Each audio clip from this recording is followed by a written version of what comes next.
రాజధాని అమరావతిని శరవేగంగా అభివృద్ధి చేసే దిశగా కేబినెట్ ముందడుగు వేసింది. ఇందుకోసం అమరావతి ఎకనామిక్ రీజియన్ అభివృద్ధికి సంబంధించిన ప్రతిపాదనలకు కేబినెట్ ఆమోద ముద్ర వేసింది. కొత్త ప్రాజెక్టులకు సంబంధించిన 20కి పైగా కీలక అంశాలపై ఈ సమావేశంలో చర్చించారు. కొత్త ఉద్యోగాల సృష్టి, నూతన సంక్షేమ పథకాల అమలుపై కేబినెట్ సమావేశంలో కూలంకషంగా చర్చించారు. ముఖ్యమంత్రి నారా చంద్రబాబు నాయుడు అధ్యక్షతన వెలగపూడిలోని సచివాలయంలో రాష్ట్ర మంత్రివర్గ సమావేశం జరిగింది. రాజధాని అమరావతి అభివృద్ధి, పెట్టుబడులు, పారిశ్రామిక అభివృద్ధి, వ్యవసాయం, కొత్త ప్రాజెక్టులకు సంబంధించిన 20కి పైగా కీలక అంశాలపై ఈ సమావేశంలో చర్చించారు. అమరావతి నిర్మాణ పనుల్లో భాగంగా రాజధానిని శరవేగంగా అభివృద్ధి చేసేందుకు అమరావతి ఎకనామిక్ రీజియన్ అభివృద్ధికి సంబంధించిన ప్రతిపాదనలకు కేబినెట్ ఆమోదం లభించింది. రాష్ట్రంలో మౌలిక వసతుల కల్పన, పారిశ్రామిక ప్రగతి, భారీ పెట్టుబడుల ఆకర్షణకు సంబంధించిన విధానాలపై కేబినెట్ నిర్ణయాలు తీసుకుంది. వ్యవసాయ రంగాన్ని ప్రోత్సహించడం, కొత్త ఉద్యోగాల సృష్టి, నూతన సంక్షేమ పథకాల అమలుపై కేబినెట్ సమావేశంలో కూలంకషంగా చర్చించారు. ఈ సమావేశంలో డిప్యూటీ సీఎం పవన్ కళ్యాణ్తో పాటు పలువురు మంత్రివర్గ ప్రతినిధులు పాల్గొన్నారు. కేబినెట్ సమావేశం అనంతరం రాష్ట్రంలో నెలకొన్న రాజకీయ స్థితిగతులపై కూడా సీఎం చంద్రబాబు మంత్రివర్గంతో చర్చించారు. పలు ప్రైవేటు, ప్రభుత్వ సంస్థలకు రాజధానిలో భూములు కేటాయించే అంశంపై కూడా సమావేశంలో చర్చించి నిర్ణయాలు తీసుకున్నారు. ఈ సమావేశంలో డిప్యూటీ సీఎం పవన్ కళ్యాణ్తో పాటు పలువురు మంత్రివర్గ ప్రతినిధులు పాల్గొన్నారు. కేబినెట్ సమావేశం అనంతరం రాష్ట్రంలో నెలకొన్న రాజకీయ స్థితిగతులపై కూడా సీఎం చంద్రబాబు మంత్రివర్గంతో చర్చించారు. కాగా ఈ సమావేశానికి మంత్రులు ఫారూక్, సత్యప్రసాద్ అనివార్య కారణాల వల్ల హాజరు కాలేకపోయారు. అనకాపల్లి జిల్లా పరవాడ ఫార్మాసిటీలో జరిగిన అగ్ని ప్రమాదంలో 2 కార్మికులు మృతి చెందడంపై మంత్రి నారా లోకేష్ దిగ్భ్రాంతి వ్యక్తం చేశారు. మృతుల కుటుంబ సభ్యులకు ప్రగాఢ సానుభూతి తెలియజేశారు. గాయపడిన వారికి మెరుగైన వైద్యం అందించేందుకు చర్యలు తీసుకున్నామని, బాధిత కుటుంబాలకు ప్రభుత్వం అన్ని విధాలా అండగా ఉంటుందని లోకేష్ భరోసా ఇచ్చారు.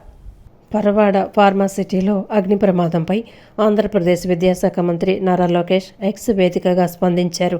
ఈ ప్రమాదంలో 2 కార్మికులు మృతి చెందడం విచారకరమని ఆయన పేర్కొన్నారు. ఈ సందర్భంగా మృతుల కుటుంబ సభ్యులకు తన ప్రగాఢ సానుభూతి తెలియజేశారు. మరోవైపు క్షతగాత్రులకు మెరుగైన వైద్యం అందించేందుకు చర్యలు తీసుకున్నట్లు మంత్రి తెలిపారు. ఈ ప్రమాదంలో గాయపడిన వారు త్వరగా కోలుకోవాలని భగవంతుడిని ప్రార్థిస్తున్నట్లు చెప్పుకొచ్చారు. బాధిత కుటుంబాలకు కూటమి ప్రభుత్వం అన్ని విధాలా అండగా ఉంటుందని మంత్రి లోకేష్ హామీ ఇచ్చారు. సాయికృష్ణ అదృశ్యం కేసులో సస్పెండ్ అయిన సీఐ నాగరాజును విజయవాడలోని అతని నివాసంలో సిట్ పోలీసులు అదుపులోకి తీసుకున్నారు. అతన్ని సిట్ కార్యాలయానికి తరలించారు. సాయికృష్ణ అదృశ్యం కేసులో సీఐ నాగరాజు సస్పెండ్ అయిన విషయం తెలిసిందే. అతడికి అనుకూలంగా మద్దతుదారులు నినాదాలు చేస్తూ ఇంటి వద్దకు చేరారు. వారిని అదుపు చేయడానికి భారీగా పోలీసులు మోహరించారు. గాదే సాయికృష్ణ మిస్సింగ్ కేసులో కీలక పరిణామం చోటు చేసుకుంది. కేసులో ఆరోపణలు ఎదుర్కొంటున్న కృష్ణలంక సీఐ నాగరాజు అరెస్ట్ అయ్యారు. అయితే ఈ క్రమంలో అతని నివాసం వద్ద ఉద్రిక్త వాతావరణం నెలకొంది. ఈ కేసు దర్యాప్తు జరుపుతున్న సిట్ నేడు నాగరాజు నివాసానికి వెళ్లింది. పోలీసుల రాకను గమనించిన నాగరాజు అనుచరులు, కుటుంబ సభ్యులు వారిని అడ్డుకునేందుకు ప్రయత్నించారు. దీంతో కొంతసేపు అక్కడ తోపులాట, వాగ్వాదంతో ఉద్రిక్త వాతావరణం నెలకొంది. ఈ దశలో పరిస్థితి ఉద్రిక్తంగా మారడంతో అదనపు బలగాలను మోహరించారు. అయితే తమ విధులకు ఆటంకం కలిగించిన అనుచరులను పోలీసులు చెదరగొట్టగా సిట్ అధికారులు నాగరాజు ఇంట్లోకి ప్రవేశించారు. అనంతరం నాగరాజును అదుపులోకి తీసుకున్నారు. సర్ ప్రక్రియ విజయవంతం కావాలంటే ప్రజలు, అధికారులు, బూత్ లెవెల్ ఏజెంట్లు, రాజకీయ నాయకులందరూ సమన్వయంతో చిత్తశుద్ధితో పనిచేయాలని ఎమ్మెల్యే గద్దె రామ్మోహన్ పిలుపునిచ్చారు. గతంలో 2002, 2003 ప్రాంతాల్లో జరిగిన ప్రక్షాళన వల్లే విజయవాడలో ఓటింగ్ శాతం పెరిగిందని గుర్తు చేశారు.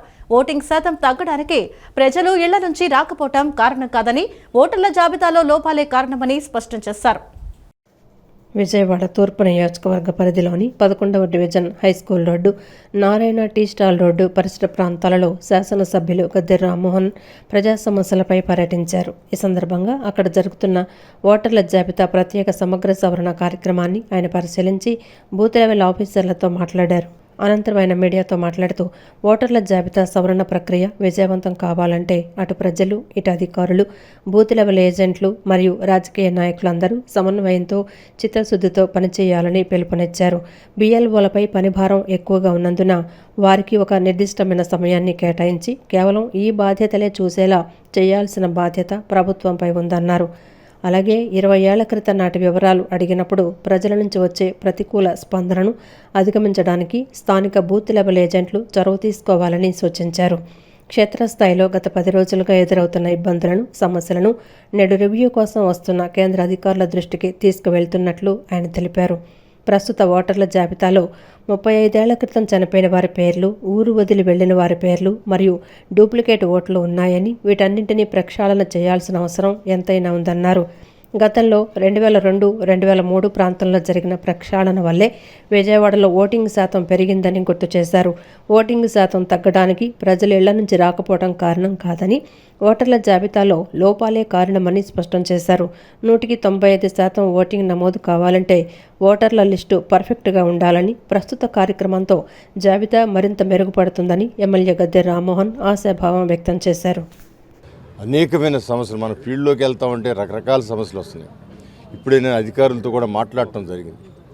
మొట్టమొదటిగా BLOలకి నిర్దిష్టమైన సమయం ఇచ్చి ఆ సమయంలో ఈ కార్యక్రమం మాత్రమే పాల్గొనేటట్టు చేయాల్సిన బాధ్యత ప్రభుత్వం మీద ఉంది.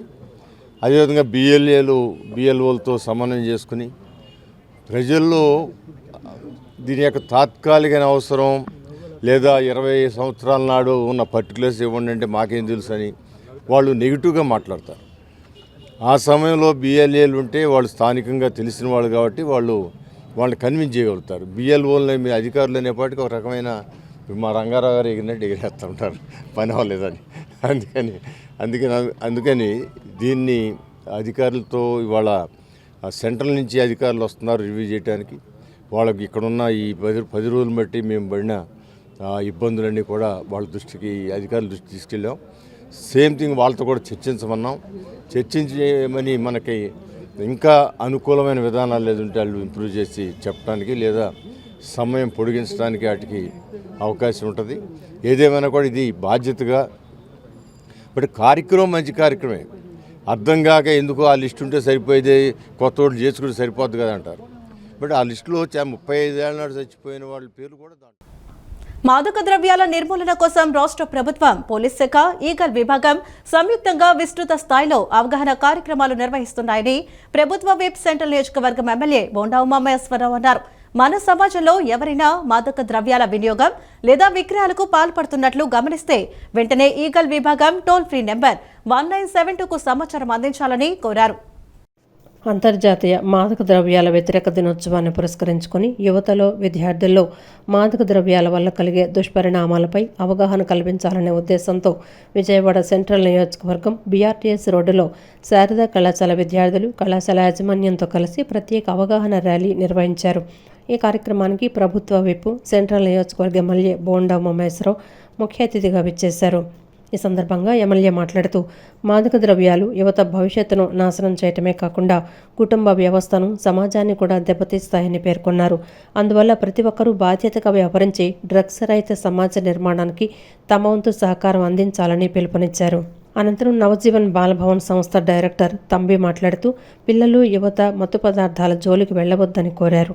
మత్తు పదార్థాల జోలికి వెళితే జీవితం అంధకారం అవుతుందన్నారు. ఈ అవగాహన ర్యాలీలో శారదా కళాశాల యాజమాన్యం, విద్యార్థులు, ఈగల్ విభాగం అధికారులు, పోలీసు శాఖ సిబ్బంది, నవజీవన్ బాలభవన్ సంస్థ ప్రోగ్రాం మేనేజర్ శేఖర్, సిబ్బంది మరియు పలువురు సామాజిక కార్యకర్తలు పాల్గొన్నారు. వాళ్ళు డ్రగ్స్ వాడారా లేదా అనేది వచ్చేస్తుంది. అంటే ఇంతకుముందు ఈ ఫెసిలిటీస్ లేవు. ఇవాళ టెక్నాలజీ పెరిగిన తర్వాత స్పాట్లోనే అనాలిసిస్ చేసి రిపోర్ట్ ఇస్తూ ఉంది. కాబట్టి ఎవరు ఎస్కేప్ అవ్వలేదు. కాబట్టి దీన్ని మనం సీరియస్గా తీసుకోవాలి. దాని జోలికి వెళ్ళకూడదు, మన భవిష్యత్తుని నాశనం చేసుకోకూడదు. అలాగే తల్లిదండ్రులకి, మన కుటుంబాలకి చెడ్డ పేరు తేకూడదని తెలియజేసుకుంటూ ఒక మంచి సోషల్ అవేర్నెస్ కార్యక్రమం ఈ ప్రభుత్వం పెద్ద ఎత్తున ప్రచారం చేస్తున్నటువంటి డ్రగ్స్ వద్దు బ్రో అని ఈ కార్యక్రమం. మీకు ఏదన్నా ఇన్ఫర్మేషన్ వస్తే స్థానిక పోలీసులు ఈగిల్ నెంబరు 1972 అనేది మీ చేతుల్లోనే ఉంది. అట్లకి తెలియజేయాల్సిన కోరుకుంటూ అందరినీ కూడా ఎవరూ దాని జోలికి వెళ్ళొద్దని మరొకసారి తెలియజేసుకుంటూ మా పిల్లలందరికీ ఆశీస్సులు అందజేసి సెలవు. 2024 ఓటమి నిరాశ నిస్పృహలతో ప్రాంతాలు మతాలు కులాల మధ్య చిచ్చు పెట్టి చలికాచుకోవాలని గొడ్డలి పార్టీ చూస్తుందని జలవనరుల శాఖ మంత్రి నిమ్మల రామానాయుడు ధ్వజమెత్తారు. నేరస్తులను తయారు చేసే కర్మాగారం గొడ్డలి పార్టీది అని వ్యంగ్యంగా అన్నారు. బలమైన నేతలను తయారు చేసే కర్మాగారం టీడీపీది అని అభివర్ణించారు. రామ లక్ష్మణుల్లా మాదిరిగా చంద్రబాబు పవన్ కళ్యాణ్ కలిసి ఉన్నంతకాలం ఎవరూ విడదీయలేరని స్పష్టం చేశారు. వైసీపీకి అధికారం రాదనే అక్కసుతో పవన్ కళ్యాణ్ కాపులను జగన్ టార్గెట్ చేస్తున్నారని ధ్వజమెత్తారు. కులాల మధ్య అడ్డుగోడలు ఉండకూడదనే లక్ష్యంతో చంద్రబాబు పనిచేస్తున్నారని మంత్రి నిమ్మల రామానాయుడు పేర్కొన్నారు. వెలగపూడిలోని సచివాలయంలో జలవనరుల శాఖ మంత్రి నిమ్మల రామానాయుడు మీడియాతో మాట్లాడారు. సాక్షాత్తు కలియుగ దేవుడు వెంకటేశ్వర స్వామి ప్రసాదాన్ని అపవిత్రం చేయాలనుకుంటే ఆ దేవుడే వారిని మొన్నటి ఎన్నికల్లో శిక్షించారని అన్నారు. పాస్టర్ ప్రవీణ్, కడప పాస్టర్ అభినయలను అడ్డుపెట్టుకుని మతాల మధ్య చిచ్చుపెట్టాలని జగనండుకో చూస్తే బెడ్స్ కొట్టిందని ఎద్దేవా చేశారు. వైసీపీ కాపు నేతలను రెచ్చగొట్టి తప్పులు చేయించి జైలుకు పంపి రేపు బయటకు పోలేక జీవితాంతం జగన్ చుట్టూ ఉండేలా ఆయన ఎజెండా మాత్రమే అమలు చేసేలా పులివెందుల సంస్కృతిని ఏపీలో తీసుకొస్తున్నారని ఆగ్రహించారు. శ్రీలక్ష్మి, అంబటి రాంబాబు, పేర్ని నాని, గుడివాడ అమర్నాథ్ లాంటి వారితో జగన్ తప్పులు చేయించారని మంత్రి నిమ్మల మండిపడ్డారు. కొందరిని జైలుకు పంపారని, తద్వారా జగన్ ఉచ్చులోంచి అంత త్వరగా బయటకు రాలేకపోయారని చెప్పుకొచ్చారు. నేరస్తులను తయారు చేసే కర్మాగారం గొడ్డలి పార్టీదని వ్యంగ్యంగా అన్నారు. బలమైన నేతలను తయారు చేసే కర్మాగారం టీడీపీదని అభివర్ణించారు. పలువురు నేతలను పెద్దల సభకు పంపింది తెలుగుదేశం పార్టీ అని ప్రస్తావించారు. చదలవాడ, ఆదికేశవులు, పప్పుల చలపతిరావు వంటి వారికి టీటీడీ చైర్మన్ పదవిచ్చి టీడీపీ గౌరవించిందని వెల్లడించారు. జగన్ అధికారంలో ఉంటే బొమ్మన కరుణాకర్ రెడ్డి, సుబ్బారెడ్డిలకు అవకాశాలిచ్చారని దుయ్యబట్టారు. బ్రిటిష్ కాలంలో ఉన్న కాపుల రిజర్వేషన్ను నీలం సంజీవ్ రెడ్డి తొలగించారని తెలిపారు. దామోదరం సంజీవయ్య ఇచ్చిన కాపుల రిజర్వేషన్లను కాసు బ్రహ్మానందరెడ్డి తొలగించారని మంత్రి నిమ్మల ఆరోపించారు. సీఎం చంద్రబాబు ఇచ్చిన ఈడబ్ల్యూఎస్ 5% కాపు రిజర్వేషన్లను జగన్ రెడ్డి రద్దు చేశారని ఆగ్రహించారు. కాపు చరిత్రలో రిజర్వేషన్లు ఇచ్చింది దామోదరం సంజీవయ్య, చంద్రబాబు మాత్రమేనని తెలిపారు. నీలం సంజీవరెడ్డి, కాసు బ్రహ్మానందరెడ్డి, జగన్ రెడ్డి కాపు రిజర్వేషన్లను రద్దు చేసి కాపు ద్రోహులుగా మిగిలిపోయారని విమర్శించారు. పులివెందుల సంస్కృతిని ఆంధ్రప్రదేశ్ రాష్ట్రం అంతా కూడా తీసుకురావాలనేటువంటి ప్రయత్నంలో భాగంగానే ప్రాంతాల మధ్య, మతాల మధ్య, కులాల మధ్య చిచ్చు పెట్టాలనేటువంటి ప్రయత్నం. అందులో భాగంగానే రాయలసీమ, కోస్తా, ఉత్తరాంధ్ర అనేటువంటి ప్రాంతాల మధ్య చిచ్చు అనేటువంటి ప్రయత్నం విఫలం చెందినటువంటి విషయం మీ అందరికీ తెలుసు. అదే రకంగా కలియుగ దైవం వెంకటేశ్వర స్వామి వారి ప్రసాదాన్ని సైతం అపవిత్రం చేయాలని చూస్తే మనం ఎవ్వరూ శిక్షించిన అవసరంలా. ఆ కలియుగ దైవం వెంకటేశ్వర స్వామి మొన్న ఎన్నికల్లో జగన్మోహన్ రెడ్డిని శిక్షించినటువంటి పరిస్థితి. ఏదైతే ఫాస్టర్ ప్రవీణ్, కడప ఫాస్టరు అభినయ్ ఇటువంటి వారిని అడ్డు పెట్టుకుని మతాల మధ్య చిచ్చు రాజేసి చలి కాసుకోవాలనేటువంటి జగన్మోహన్ రెడ్డి ప్రయత్నం కూడా బెడిసి కొట్టినటువంటి పరిస్థితి కూడా మొన్న మనం చూసాం. కాపు నేత కాకపోయినప్పటికీ కారుమూరి మా జిల్లా, ఆయన చేత కూడా తప్పులు చేయించాడు. నిన్న మొన్న జైలుకి వాళ్ళ అబ్బాయిని పంపించాడు. ఈయన కూడా రేపో మాపో వెళ్ళేటువంటి పరిస్థితి జగన్మోహన్ రెడ్డి కల్పించాడు. అంటే ఈవేళ ఆంధ్రప్రదేశ్ రాష్ట్ర చరిత్రలో మనం చూస్తే నేరస్తులను తయారు చేసేటువంటి కర్మాగారం ఇవాళ వైఎస్ఆర్సీపీ పార్టీ.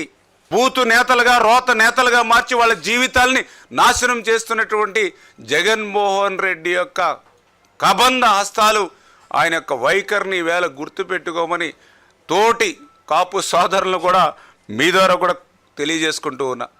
నీ బూతుల పంచాంగం నుంచి ఈ యొక్క రాష్ట్ర ప్రజలకు మరి ఈవేళ స్వేచ్ఛ వాయువులు ఇవ్వాలని ఆ రోజు చంద్రబాబు నాయుడు గారు, పవన్ కళ్యాణ్ గారు కలిసినటువంటి పరిస్థితి.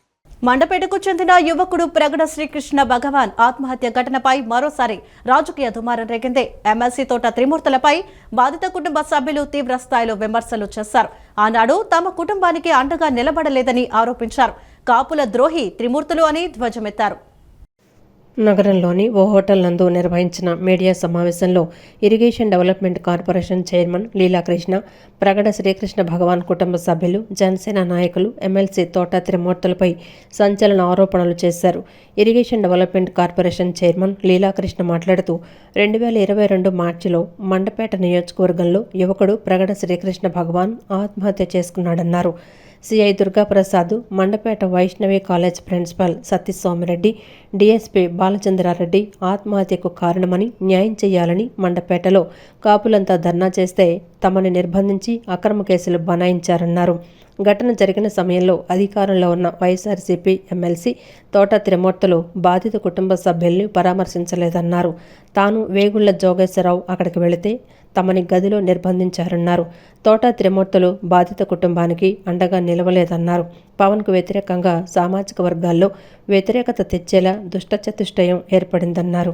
అనంతరం శ్రీకృష్ణ భగవాన్ తల్లి ప్రగడ కుమారి మాట్లాడుతూ తమ కుమారుడు శ్రీకృష్ణ భగవాన్ హైదరాబాద్లో ఉద్యోగం చేసేవారని principal Satiswamireddy, DSP Balachandrareddy, CI Durgaprasad తమ అబ్బాయి పట్ల దుర్మార్గంగా వ్యవహరించారన్నారు.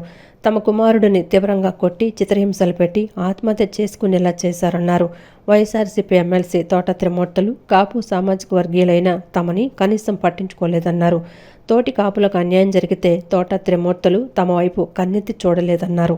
సిఐపై కేసు తీసేయమని తమపై ఒత్తిడి తెచ్చారన్నారు.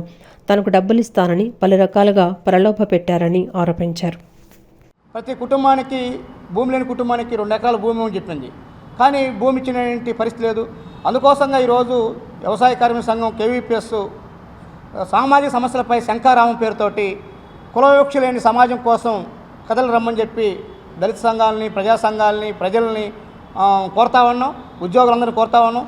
ఈ క్రమంలో ఈ 2 సంఘాల ఆధ్వర్యంలో రాష్ట్ర వ్యాప్తంగా ఎక్కడైతే కులవివక్ష ఉందో కులవివక్ష సంబంధించినటువంటి రూపాలని ప్రత్యక్షంగా పరిశీలన చేయటం, ఆ పరిశీలన చేసినటువంటి అంశాలు ఏవైతే ఉన్నాయో సామాజిక సమస్యలు కావచ్చు, ఆర్థిక సమస్యలు కావచ్చు, రాజకీయ సమస్యలు కావచ్చు, ఈ సమస్యలు ఏవైతే ఉన్నాయో ఆ సమస్యల పరిష్కారం కోసంగా అధికారులకు విన్నవించిన తర్వాత ఆ సమస్య పరిష్కారం కాకపోతే ప్రత్యక్ష కార్యాచరణ కోసం ఈ 2 సంఘాలు సమాయత్తం అవుతామని ఈ చేసేటువంటి క్రమంలో ఏదైతే సామాజిక సమస్యలపై శంఖారామం పేరుతోటి కుల వివక్ష లేని సమాజం కోసం ఏదైతే పిలుపునిస్తా ఉన్నాం, ఈ కుల వివక్షత పోవాలి అని చెప్పేసి అందరూ సమానంగా బ్రతకాలని ఆకాంక్షించేటటువంటి వ్యక్తులు ఉన్నారు, మేధావులు ఉన్నారు, వివిధ దళిత సంఘాలు ఉన్నాయి.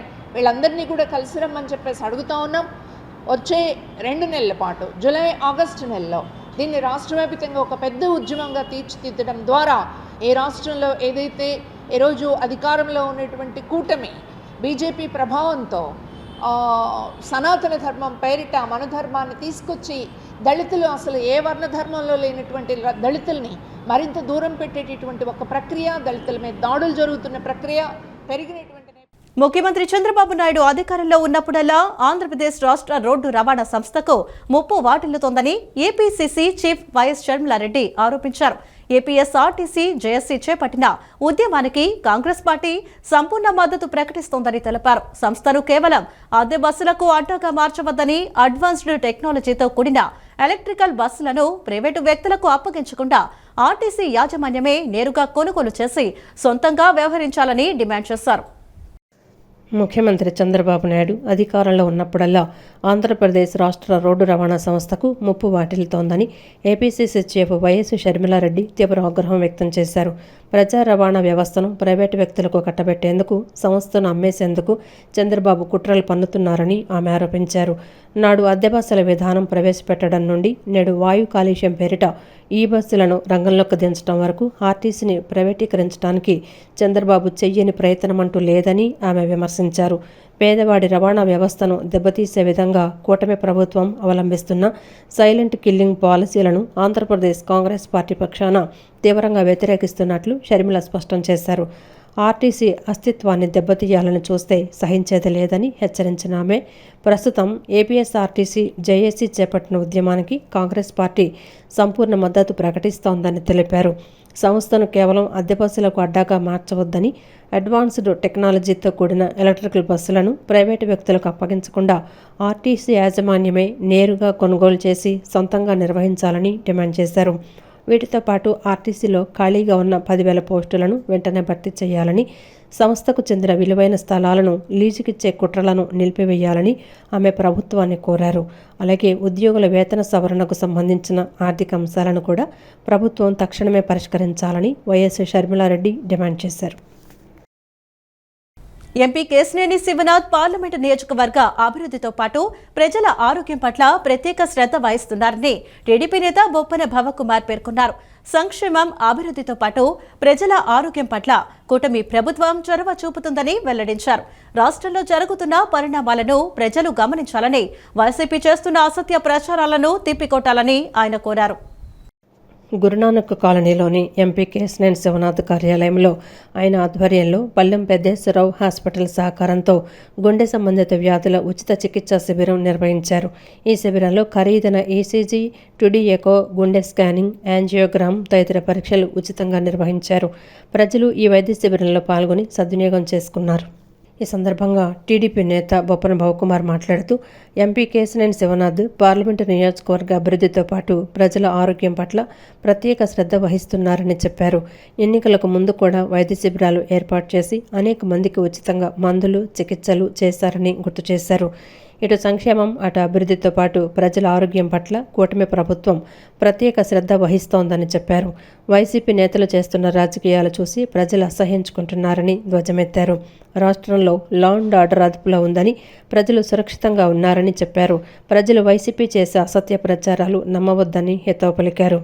మా ఎంపీ గారు ఆరోగ్య విషయంలోనూ మిగతా విషయాల్లో ప్రతి విషయంలోనూ ఇట్లా ముందుండి సంఘసేవ చేస్తున్నందుకు ఆయన్ని కూడా మరొకసారి అభినందిస్తూ, ప్రతి విషయంలోనూ మన చంద్రబాబు నాయుడు గారు, లోకేష్ గారు, పవన్ కళ్యాణ్ గారు కలిసి నడిపిస్తున్న ఈ కూటమి ప్రభుత్వాన్ని అల్లరిపాలు చేయడానికి రకరకాలుగా జగన్ ప్రభుత్వం, జగన్ నాయకత్వంలో వాళ్ళ పార్టీ ఉన్న 11 సీట్లే వచ్చిన ఆ 11 సీట్లకు కూడా పిచ్చి పిచ్చి ఆలోచనలు చేసి ఊళ్ళో పిచ్చి జనాన్ని నేర్చుకొని పిచ్చి కోలలు చేయించుకుంటా వాళ్ళు చేస్తున్న దాన్ని ఖండిస్తూ ప్రతి విషయంలోనూ పార్టీ నిక్కచ్చిగా, ప్రతి విషయం పోలీసు విషయంలో కానీ దేంట్లో కానీ నిక్కచ్చిగా ఉంటుంది. ప్రతి విషయంలోనూ సహాయ సహకారం ప్రజలకు అందిస్తారని చెప్పి తెలియజేసుకుంటూ, ఇప్పుడు జరుగుతున్న రకరకాల కారణాల వలన కూడా ఆ కారణాలు కూడా సీఎం గారే డైరెక్ట్గా ఇన్వాల్వ్ అయ్యి ఆయన సాల్వ్ చేసుకుని ఆయన ఇచ్చారు ముందుకి నడిగించినందుకు. ఆయనకు కూడా ఆయన చేస్తున్న ప్రతి విషయాన్ని ప్రతి ఒక్కళ్ళు గమనిస్తూ ప్రజలందరూ అప్రమత్తంగా ఉండాలని చెప్పి. అనంతరం హృద్యోగ నిపుణులు పల్లెం ఆకాష్ మాట్లాడుతూ నేడు నిర్వహించిన ఉచిత వైద్య శిబిరంలో 200 మందికి పరీక్షలు నిర్వహించినట్లు తెలిపారు. పరీక్షల ద్వారా ఎవరికైనా గుండె సంబంధిత సమస్యలు గుర్తిస్తే తమ హాస్పిటల్లో ఎన్టీఆర్ వైద్య సేవ ట్రస్ట్ ద్వారా వైద్యం అందిస్తున్నామని వెల్లడించారు. ఈసీజీ, ఎకో అండ్ గుండె కన్సల్టేషన్ మామూలుగా హాస్పిటల్కి వస్తే ఒక రోజంతా పట్టి ప్లస్ 1500 నుంచి 2000 దాకా అయ్యే టెస్టులు మనం ఇక్కడ ఫ్రీగా చేస్తున్నాం. సో దాని ద్వారా ఇక్కడ ఈ క్యాంప్ ద్వారా మనం ఏదన్నా ఫర్దర్ టెస్ట్ కానీ ఏదైనా వచ్చినా ఎన్టీఆర్ వైద్య సేవ టెస్ట్లో యాంజియోగ్రామ్ కూడా ఫ్రీగా చేసి వాళ్ళకి కన్సర్న్డ్ సర్జరీ కానీ స్టెంట్ ఏమైనా వచ్చినా కూడా అది కూడా ఆరోగ్యశ్రీ పథకం ద్వారా ఫ్రీగా చేస్తామని ఈ క్యాంప్ని ఆర్గనైజ్ చేశామండి. సో పెద్దేశ్వర్ హెల్త్ కేర్ సెంటర్లో ఇంతకుముందు ఓన్లీ గుండె పరంగా టెస్టులు వాటి వరకే ఉండేవి. ఇప్పుడు అన్ని స్పెషాలిటీస్తో మనం అన్ని రకాల డిపార్ట్మెంట్స్ ఎస్టాబ్లిష్ చేసాం. సో దీన్ని అందరూ ఉపయోగించుకోవాలని. సిపిఐ మాజీ నగర కార్యదర్శి, ప్రముఖ కార్మిక నేత కామ్రేడ్ శేఖర్ బాబు ఆశయ సాధనకు ప్రతి ఒక్కరూ పునరంకితం కావాలని సిపిఐ నగర కార్యదర్శి జి కోటేశ్వరరావు, ఎన్టీఆర్ జిల్లా కార్యదర్శి దోనిపూడి శంకర్ పిలుపునిచ్చారు. ప్రస్తుత ప్రభుత్వాల కార్మిక వ్యతిరేక విధానాలను ఎండగట్టాలని, ఓటుకు నోటుకు లొంగకుండా హక్కుల కోసం పోరాడటమే శేఖర్ బాబుకు ఇచ్చే నిజమైన నివాళి అని అన్నారు. నగరంలోని 53వ డివిజన్ పరిధిలో ప్రమాదవశాత్తు ధ్వంసమైన శేఖర్ బాబు స్మారక స్తూపాన్ని పునర్నిర్మించి నేడు ప్రారంభించారు. వన్ టౌన్ కోమల విలాస సెంటర్లో జరిగిన కార్యక్రమంలో సిపిఐ నగర కార్యదర్శి జి కోటేశ్వరరావు, ఎన్టీఆర్ జిల్లా కార్యదర్శి దొనపడి శంకర్ పాల్గొని శేఖర్ బాబు చిత్రపటానికి పూలమాల వేసి స్తూపాన్ని ఆవిష్కరించారు. ఈ సందర్భంగా వారు మాట్లాడుతూ శేఖర్ బాబు కార్మిక వర్గ హక్కుల కోసం, ముఖ్యంగా అసంఘటిత కార్మికుల ప్రయోజనాల కోసం అలుపెరగని పోరాటం చేశారన్నారు. గతంలో ఆయన ఐసు, ఫ్రూట్ వర్కర్స్ యూనియన్ వంటి సంఘాలను స్థాపించి వేలాది మంది కార్మికులను చైతన్యపరిచారన్నారు. ఈ కార్యక్రమంలో కమ్యూనిస్టు శ్రేణులు, కార్మిక వర్గ ప్రతినిధులు పాల్గొన్నారు. కార్మిక వర్గానికి తీరని లోటు ఈ రోజున ఈ సందర్భంగా 53వ డివిజన్ ఆధ్వర్యంలో కామ్రేడ్ శేఖర్ బాబు గారి యొక్క స్తూపం ఎప్పుడో ఆవిష్కరించబడింది. ప్రమాదవశాత్తు పడిపోయినటువంటి దాన్ని పునర్నిర్మాణం చేసేటటువంటి దానికోసం 53వ డివిజన్ శాఖ చేసినటువంటి కార్యక్రమంలో అందరూ కూడా భాగస్వాములు అవుతూ ఉన్నారు. రాబోయేటటువంటి కాలంలో విజయవాడ కమ్యూనిస్టు శ్రేణులు, కార్మిక వర్గం అందరూ కూడా కామ్రేడ్ శేఖర్ బాబు అందించినటువంటి పోరాట స్ఫూర్తితోటి రాబోయేటటువంటి కాలంలో నగరంలో మరింత కమ్యూనిస్ట్ పార్టీ బలోపేతం అయ్యేటట్లుగా, కార్మికులు మరింత హక్కులు సాధించుకునేటటువంటి దశగా కామ్రేడ్ శేఖర్ బాబు స్తూప పునర్నిర్మాణ సందర్భంగా కార్మిక వర్గానికి, కమ్యూనిస్టు శ్రేణులందరికీ కూడా ఈ సందర్భంగా పునరంకితం కావాలని సిపిఐ విజయవాడ నగర సమితి ఆధ్వర్యంలో ఈ సందర్భంగా అందరికీ కూడా విజ్ఞప్తి చేస్తూ కామ్రేడ్ స్మారక స్తూప పునఃప్రారంభ సందర్భంగా మేము కార్మిక లోకానికి, ప్రజలకు చెప్పేటువంటి కమ్యూనిస్టు పార్టీగా చైతన్యవంతం అవ్వండి, పోరాటాలకు సిద్ధం కండి. కాబట్టి పోరాటం చేయనిదే ఏ సమస్య పరిష్కారం కాదు. కాబట్టి దాని నుంచి గుణపాఠాలు తీసుకొని ధనస్వామ్యానికి లొంగకుండా, నోటుకు అమ్ముడుపోకుండా ప్రజాస్వామ్యయుతంగా మన హక్కుల కోసం పోరాటం చేయాల్సిందిగా పిలుపు ఇస్తున్నాం. అదే కామ్రేడ్ శేఖర్ బాబుకి కార్మికులుగా, లోకంగా అందరం కమ్యూనిస్ట్ పార్టీకి అందరం అందించేటువంటి నిజమైనటువంటి నివాళి అని చెప్పేసి నేను భావిస్తూ జోహార్ కామ్రేడ్ శేఖర్ బాబు. ఈ స్మారక స్తూపాన్ని ఇక్కడ ప్రారంభించుకోవడం జరిపింది. ఇక్కడ మా నాయకులు అన్ని విషయాలు కూడా మీ దృష్టికి తీసుకొచ్చాడు. ఏదేమైనప్పటికీ కూడా అతను ఏ హక్కుల సాధన కోసం అయితే అసూలు బాశాడో అదే బాటన ఇక్కడ కార్మిక వర్గం కూడా అందరం కూడా చేసి అతనికి సరైన నివాళులు అని చెప్పి అక్కడ ప్రతినిధించవలసిన అవసరం ఉందని అదే శేఖర్ బాబు గారికి ఇచ్చే సరైన నివాళులు అని చెప్పి మీ ద్వారాగా తెలుస్తుంది. ప్రధానమంత్రి నరేంద్ర మోదీ, రాష్ట్ర ముఖ్యమంత్రి నారా చంద్రబాబు నాయుడు ఆలోచనలకు అనుగుణంగా ప్రజలకు తక్కువ ధరలో నాణ్యమైన మందులు అందించాలనే లక్ష్యంతో జనరిక్ మెడిసిన్ ను ప్రభుత్వం పెద్ద ఎత్తున ప్రోత్సహిస్తున్నారని ప్రభుత్వ విప్ బోండా ఉమామహేశ్వరరావు అన్నారు. జనరిక్ మందులు మరియు బ్రాండెడ్ మందుల మధ్య నాణ్యత పరంగా ఎలాంటి తేడా ఉండదని, అదే ప్రమాణాలు, అదే నాణ్యతతో తయారయ్యే జనరిక్ మందులు ప్రజలకు 80 నుంచి 90% వరకు తక్కువ ధరలో లభిస్తున్నాయని తెలిపారు.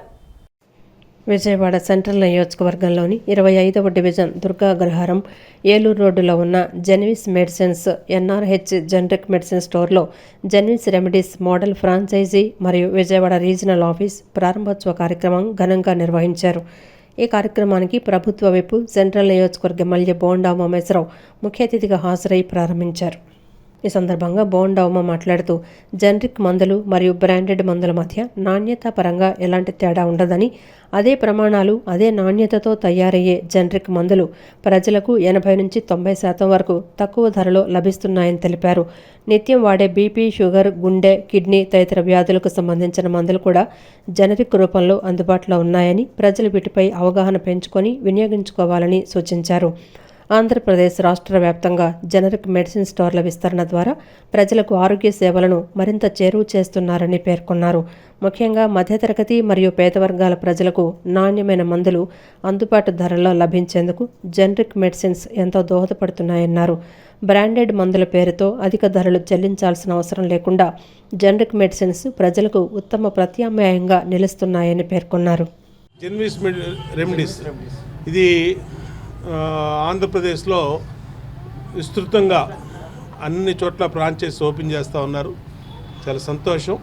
మరిన్ని రావాలి, ప్రజలకు అందుబాటులో ఉండాలి, మిడిల్ క్లాసు పేద వర్గాలకి అందుబాటులో రావాలి.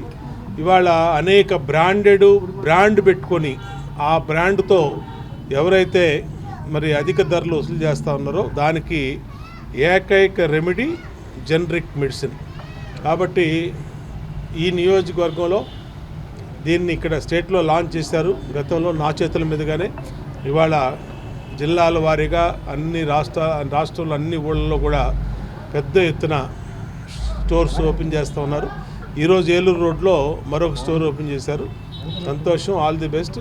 వీళ్ళకి ప్రజలందరూ కూడా దీన్ని వినియోగించుకోమని అనంతరం జెన్విస్ రెమెడీస్ వ్యవస్థాపకులు CEO Santosh, state head Perumalla Sivakumar మాట్లాడుతూ విజయవాడ ప్రాంతీయ కార్యాలయాన్ని మొదటి మోడల్ ఫ్రాంచైజీని విజయవాడలో ప్రారంభించామని తెలిపారు. దేశవ్యాప్తంగా తమకు ఫ్రాంచైజీలు ఉన్నాయని, ఆంధ్రప్రదేశ్, తెలంగాణలో ఇప్పుడు ప్రవేశిస్తున్నట్లు చెప్పారు. విజయవాడ రీజియన్లో 200 నుంచి 300 ఫ్రాంచైజీలు ఏర్పాటు చేయాలనుకుంటున్నామని, ప్రజలకు అందుబాటు ధరల్లో అన్ని రకాల మందులు అందించాలన్నది తమ లక్ష్యమన్నారు. జ్వరం నుంచి క్యాన్సర్కు సంబంధించిన మందులకు 20 నుంచి 80% డిస్కౌంట్ ఇస్తామని తెలిపారు. వ్యాపార రంగంలో స్థిరపడాలనుకునే నిరుద్యోగులకు కూడా ఈ సంస్థ మంచి అవకాశాలను కల్పిస్తోందని, 10th క్లాస్ ఉత్తీర్ణులైన వారు కేవలం 6 లక్షల రూపాయల పెట్టుబడితో ఈ ఫ్రాంచైజీని ప్రారంభించవచ్చని తెలిపారు. అయితే ఈ దుకాణాల నిర్వహణలో ఖచ్చితంగా బి ఫార్మసీ, డి ఫార్మసీ లేదా ఎం ఫార్మసీ అర్హత గల ఫార్మాసిస్టులు ఉంటారని, వారి పూర్తి పర్యవేక్షణలోనే రోగులకు మందులు పంపిణీ జరుగుతుందని స్పష్టం చేశారు. కార్యక్రమంలో paediatric surgeon doctor Srinivas Kishore, Genvis remedies general head Lakshmi Ganesh, district head Abdul Khader, SSV తదితరులు పాల్గొన్నారు. ఫార్మసీ కాస్ట్ కూడా మనకు చాలా ఎక్కువగా ఉంటుంది. ఇలాంటి ఒక సెగ్మెంట్లో జెన్విస్ రెమెడీస్ అనే వాళ్ళు జనరిక్ మెడిసిన్స్ తీసుకొచ్చి ఆ కాస్ట్ని కట్ చేయడం, అంటే అఫోర్డబుల్ హెల్త్ కేర్ని ప్రమోట్ చేయడం అనేది we should really appreciate. And that to maintaining good quality. ఎందుకంటే చాలాసార్లు ఏమనుకుంటాం, మనము కాస్ట్ కటింగ్లో క్వాలిటీ తగ్గిపోతుంది అనుకుంటాం, కానీ యాక్చువల్గా ఇక్కడ కాస్ట్ కటింగ్ చేస్తూనే they are providing good quality. That is a very good thing. And నేను అందరినీ రిక్వెస్ట్ చేసేది అంటే డెఫినెట్గా ఈ అవకాశాన్ని ఉపయోగించుకోండి. అండ్ ఆ సేవ్ చేసిన బడ్జెట్ని మీ హెల్త్ ప్రివెన్షన్కి వాడుకోవచ్చు. మీరు యాక్చువల్గా ఈ ఫార్మసీ మీద మనం సేవ్ చేసిన బడ్జెట్ని ఇంకా వేరే వాటికి వాడుకోవచ్చు. So congratulations and all the best to జెన్విస్. And it will give you best result. It will save your money. In 1000 rupees of monthly medicines, you get high quality generic medicines of our Genevis Remedies from NRS store for 3 months. Means branded may, if you get 1000 rupees, in that 1000 we give 3 months medicines. So you can have quality of medicines. This is as such ki it is there for lifelong. Okay. So we work on this concept and we appeal all the people of Vijayawada region, enter all the nearby districts to take benefit of this. And Abdul Qadir ji and Yashasvi, they have done very hard. ఖచ్చితంగా B pharmacy, M pharmacy అవసరమే. D pharmacy ఉన్నా కూడా చాలు. But ఈ D ఫార్మసిస్టులు ఎవరైతే ఉన్నారో వాళ్ళు working పార్ట్నర్గా కూడా చేసుకొని మనం షాప్ అయితే స్టార్టప్ చేసుకోవచ్చు. మినిమం 10th క్లాస్ సర్టిఫికేట్ ఉంటే వాళ్ళు ఆ ఫార్మసిస్ట్ చదివిన వాళ్ళ సహాయంతో అక్కడ షాప్ ఓపెన్ చేసి కేవలం 6 లక్షల రూపాయలతోనే ఈ షాప్ను స్టార్టప్ చేయొచ్చు. విజయవాడ సత్యనారాయణపురంలో బీపీసీఎల్కు చెందిన సన్ మారుతి ఎనర్జీ స్టేషన్ను నూతనంగా ఏర్పాటు చేశారు. నూతనంగా ఏర్పాటు చేసిన ఈ స్టేషన్ను BPCL south retail head Nitin Seluk, AP and Telangana state retail head Chaturvedi ప్రారంభించారు. పెట్రోల్ పంపులను ప్రారంభించి నిర్వాహకులను అభినందించారు. అధునాతన పరిజ్ఞానంతో ఏర్పాటు చేసిన ఈ పెట్రోల్ బంకులో వినియోగదారులకు మెరుగైన సౌకర్యాలను అందిస్తామని నిర్వాహకులు హరీష్ తెలిపారు. విజయవాడ సత్యనారాయణపురంలో బీపీసీఎల్కు చెందిన సన్ మారుతి ఎనర్జీ స్టేషన్ను ఏర్పాటు చేశారు. ప్రారంభోత్సవ కార్యక్రమానికి Sun Maruti energy station Bharat petroleum corporation limited, BPCL south retail head Nitin Seluk, AP and Telangana state retail head Chaturvedi, Vijayawada territory manager Narket Melli Krishnamurthy, Vijayawada territory coordinator Gautam Kumar, Vijayawada sales officer Sagar Kumar Peddinti, engineering officer K Narayanan తదితరులు పాల్గొన్నారు. ఎనర్జీ స్టేషన్ ప్రొపరేటర్ హరీష్తో కలిసి పెట్రోల్ బంకులను, పెట్రోల్ పంపులను ప్రారంభించారు. వాహనాల్లో పెట్రోల్ను నింపారు. ఈ సందర్భంగా నిర్వాహకులు హరీష్ మాట్లాడుతూ, సత్యనారాయణపురం బీఆర్టీఎస్ రోడ్డు, అజిత్ సింగ్ నగర్ పరిసర ప్రాంత ప్రజల అవసరాలు, పెరిగిన డిమాండ్ను దృష్టిలో ఉంచుకొని 2 సంవత్సరాల క్రితం ఇక్కడ పెట్రోల్ బంక్ ఏర్పాటు చేయాలని నిర్ణయించారని చెప్పారు. ఇరాన్ యుద్ధం, ఇతర ఆటంకాలు దాటుకొని నేడు బంకును ప్రారంభించడం జరిగిందన్నారు. 24 గంటలు పెట్రోల్ బంక్ అందుబాటులో ఉంటుందని, ఏటీఎం ఉంటుందని చెప్పారు. యూఫిల్ అని బీపీసీఎల్ ఒక్కటే ప్రారంభించిందని, మీరు ఫిల్ చేసుకోవచ్చని అన్నారు. అత్యాధునిక ఎయిర్ ఫిల్లింగ్ స్టేషన్లు 4 ఏర్పాటు చేశామని చెప్పారు. ఏ వాహనం అయినా ఉచితంగా టైర్లలో గాలి నింపుతామని చెప్పారు. ఇంజన్ ఆయిల్ మార్చుకోకపోతే వాహనం మైలేజ్ దెబ్బతింటుందని, అందుకే 4 క్యూఆర్సీలు పెట్టారని చెప్పారు.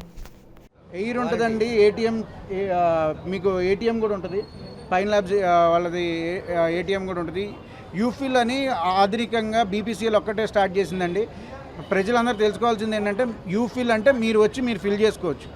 అంటే సపోజ్ మీరు 100 రూపాయలు కొట్టించుకున్నారు, 96 దగ్గర మీకు మీటర్ సరిగ్గా తిరుగుతుందో లేదో చూడాలనుకుంటే ఫిల్ చేసే వాళ్ళని ఆపేయమంటే 4 రూపాయలు మీ అకౌంట్లోకి వెనకపడదు. సో ఫ్యూచర్ ఎట్లా వెళ్తుందంటే, అన్మ్యాన్డ్ మనుషులు అనేవాళ్ళు ఉండరు, డైరెక్ట్గా వచ్చి మనం నింపుకునేలాగా కూడా రెడీ అయిపోయింది. సో ఏదైతే అపోహ ఉందో, పెట్రోల్ బంకులో అవి ఉంటాయి 100 రూపాయలు కొడితే సరిగ్గా రాదు, 101 చేసుకోవాలి, 112 చేసుకోవాలని ట్రై చేస్తారు. అవన్నీ అవసరం లేదు. మీరు వచ్చి మీరు ఇక్కడున్న ఫిల్ చేసే అబ్బాయిని కానీ అమ్మాయిని కానీ అమ్మ నేను ఫిల్ చేసుకుంటానని చెప్పి 100 రూపాయలకి పే చేసి 96కో 97కో మీరే ఆపేయండి 3 రూపాయలు అనుకొస్తాయి. అంత IoT డివైసెస్ అండి, అన్నీ ఇంటర్ కనెక్టెడ్ ఉంటాయి. ఎమర్జెన్సీ వచ్చినా సరే ఒక్కసారి బటన్ నొక్కితే అన్నీ ఆపేయాలి. ఈ వార్తలు ఇంతటితో సమాప్తం. నమస్కారం.